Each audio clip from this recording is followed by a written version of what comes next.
Hello guys, nakakita ako sa TikTok ng paggagawa ng mayonnaise. Tama-tama, wala na akong mayonnaise dito sa bahay. Tinatamad na akong lumabas. Kaya marami naman ako ditong mga ingredients. Kaya gagawa na rin lang tayo ng homemade mayonnaise. Samahan niyo ako, try natin ha. At ito na nga guys, meron na tayo ditong mixing na ano, yan. Tapos, meron na rin tayong itlog. Ilalagay lang natin dito. Try natin yung healthy na mayonnaise. Tapos, lalagyan natin ng 2 tablespoons ng olive oil. Isa. Olive oil yan. Tapos, 1 teaspoon ng vinegar.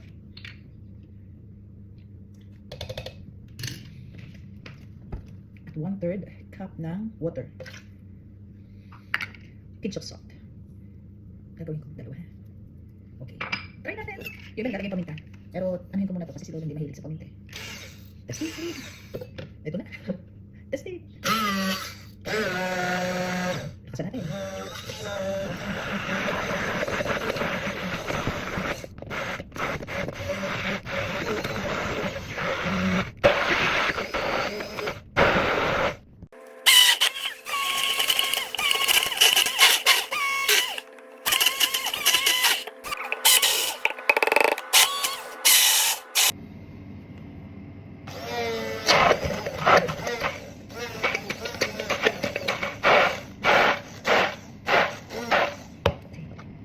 So, already done. Check natin na.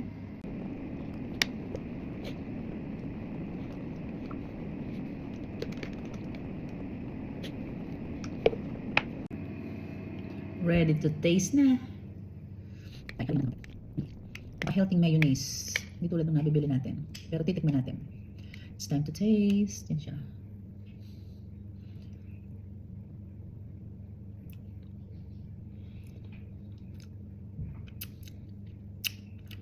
Honestly, hindi siya lasang mayonnaise.